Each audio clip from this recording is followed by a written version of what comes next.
તો જય સ્વામિનારાયણ, તમારું સ્વાગત છે રોમાસ કિચનમાં। તો આજે આપણે ફરીથી નવી રીતથી આપણે ભજીયા બનાવીશું કે ગોટા। તો તેની માટે અહીંયા અમે પહેલાં મસાલો તૈયાર કરી દઈશું। તો તેની માટે 1 લીલું મરચું લીધું છે। તીખાસ પ્રમાણે તમે તમારા ટેસ્ટ પ્રમાણે તીખાસ વધારે કે ઓછી કરી શકો છો। અને 1 નાનો ટુકડો આદુનો લીધો છે, જેને આ રીતે કટ કરીને આપણે ઉમેરીશું, એટલે જ્યારે તેને છૂંદીએ તો તે આસાનીથી છૂંદાઈ જાય। અને અહીંયા મેં 10 થી 12 નંગ કાળા મરી લીધા છે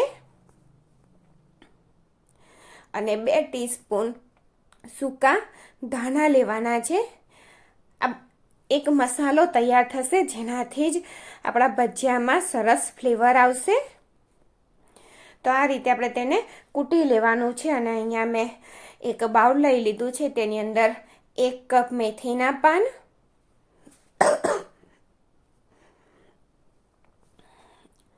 1 કપ પાલકના પાન। આજે આપણે મેથી અને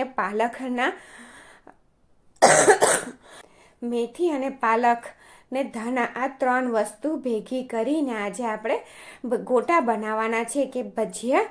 તો ધાણા મેં હાફ કપ જ લીધા છે, વધારે નથી લીધા। અને અહીંયા 1 કપ બેસન લીધું છે।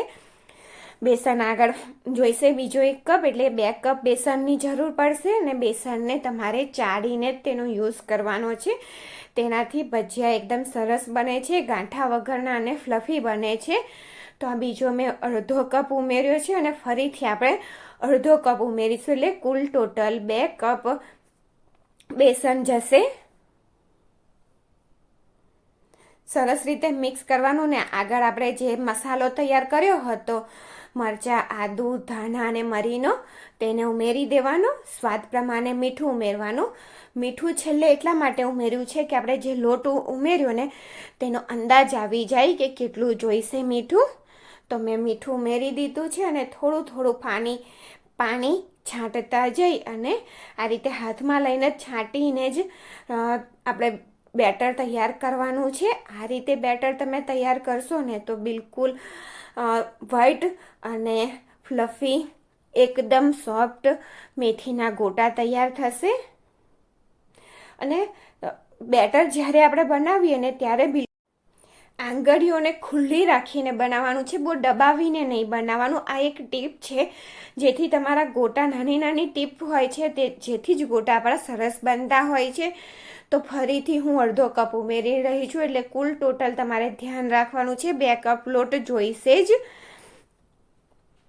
બરાબર। તો તેને સરસ રીતે આપણે મિક્સ કરી દઈએ। જો વધારે પડતી ભાજી હશે ને તો પણ ટેસ્ટ સારો નહીં લાગે। અને આ સિક્રેટ વસ્તુ છે, 1 ટેબલ સ્પૂન સોજી, તેનાથી જ સોજી એટલે કે ઝીણી જે સોજી આવે તે લીધી છે। અને 1/4 ટીસ્પૂન બેકિંગ સોડા। સોજીને લીધે એકદમ બહારના જેવા વ્હાઈટ બને છે ને તેવા અને ઉપરથી ક્રિસ્પી બનશે ગોટા, અને અંદરથી સોફ્ટ રહેશે સોજીને લીધે।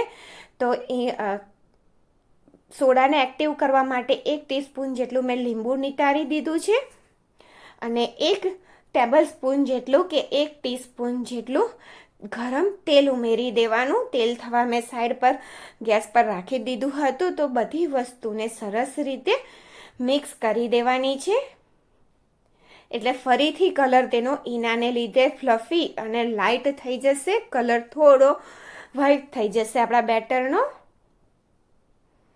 તો જો બેટર તૈયાર છે આ રીતનું, તો વધારે ઢીલું નથી કરવાનું, આ રીતનું જ બેટર રાખજો। અને તેલ ચેક કરી લઈએ તો જો જેવું નીચે ભજીયું મૂકે છે તેવું જ તે ઉપર આવી જાય છે, એટલે કે આપણું તેલ પરફેક્ટ છે મેથીના ગોટા, મેથી પાલકના ગોટા તળવા માટે। તો હવે બધા ગોટા આપણે ઉતારી લઈએ। તો જુઓ આ રીતે થોડું બેટર હાથમાં લેવાનું, આમ ગોલ ગોલ ઘુમાવી અને ધીરે રહીને તેને પાડી દેવાનું। તેલની અંદર ભજીયાને મૂકી દેવાનું, હાથ દજાય નહીં, તેનું ધ્યાન રાખજો। અને ગોટા બહુ મોટા નહીં ઉતારવાના, નાના નાના બનાવીશું ને તો તે સરસ રીતે અંદરથી ચડી જશે। જો મોટા ગોટા હશે ને તો તે ચડવામાં વાર લાગતી હોય છે અને બહારથી પછી ગોલ્ડન કલરના થઈ જતા હોય છે, એટલે મીડિયમ નાની નાની સાઈઝના બનાવશો ને તો સારું રહેશે। તો જો ઉલટ પુલટ કરી અને સરસ રીતે આપણે તેને તળી લેવાના છે. અને જો મેથી પાલક ગોટાની રેસીપી કે ભજીયાની રેસીપી તમને ગમી હોય તો મારી ચેનલને લાઈક કરજો, શેર કરજો અને સબસ્ક્રાઈબ કરજો. તો જો ગોટા થઈ ગયા છે, હવે આપણે તેને એક સર્વિંગ પ્લેટમાં કાઢી લઈશું. તમને નજીકથી પણ બતાવું. જો બહારના જેવા થયા છે ને.